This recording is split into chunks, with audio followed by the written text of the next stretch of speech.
поскольку наш потенциал... О причинах и плачевных результатах урожая нынешнего года население оповещено заранее. Эту информацию журналистам подтвердили и представители аграрного ведомства. Как мы и прогнозировали, в принципе, 30% урожая мы, к сожалению, в этом году не сможем получить. Вот.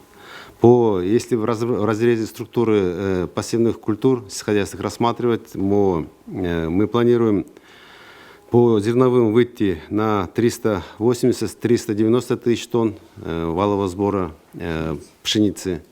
В данном случае сейчас уборка завершена на 95%. Между тем, причину низкого урожая стратегической культуры представители агентства водных ресурсов видят в недостаточном выделении финансирования на очистку водных объектов, бассейнов суточного регулирования и БЧК.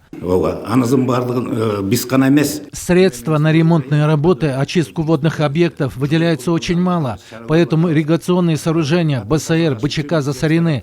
Их пропускная способность очень минимальная, а крестьянам нужна вода. В этом году правительство намерено в полной мере выделить средства для водных объектов.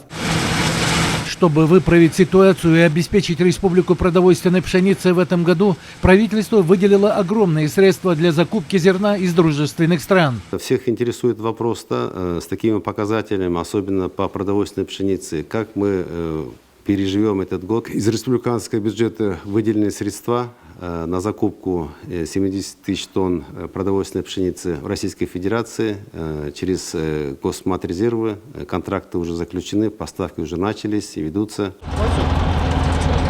Вместе с тем представители Минсельхоза особое внимание уделили данным по посеву озимой пшеницы. По их информации будут увеличены посевные площади под зерновую колосовую культуру во всех областях, при этом внедряя экономичную и урожайную гребневую технологию посева озимой пшеницы. Усен Кульбаев, Нуркамиль Асанов, Ала-То, 24.